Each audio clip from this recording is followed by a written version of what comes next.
ஒரு பொண்ணு ரொம்பவுமே ஆசையாக ஒரு அழகான பூச்செடியை வாங்கி அவளுடைய வீட்டுக்கு பின்னால் இருந்த கல் சுவருக்கு மேலே வச்சு வளர்த்துட்டு வாரா. 6 மாதம் ஆகியும் அந்த செடியில் பூக்கள் மட்டும் பூக்கவே இல்லை. ஆனால் அந்த செடி ரொம்பவுமே பெருசாக வளர்ந்துருந்தது.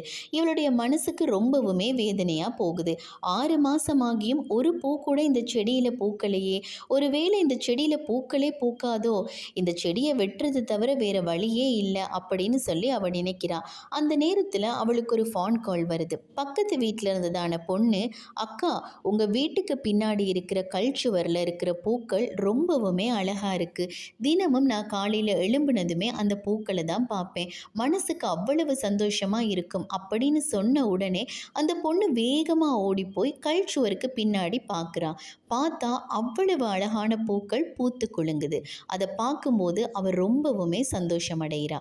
இதே மாதிரி தாங்க நம்மளும் பல சமயங்களில் நம்மளோட முயற்சிக்கான பலன் கிடைக்கல அப்படின்னு நினைப்போம்.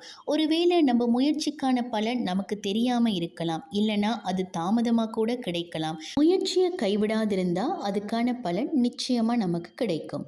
வேதவசனம் கூட இப்படியாக சொல்லுகிறது. கொலோசியர் 3 அதிகாரம் 24 எதை செய்தாலும் அதை மனுஷருக்கென்று செய்யாமல் கர்த்தருக்கென்று மனப்பூர்வமாய் செய்யுங்கள் என்பதாக. நாம் செய்கிற எந்த காரியமாக இருந்தாலும் அதை மனப்பூர்வமாக கர்த்தருக்கென்று செய்யும் போது நிச்சயம்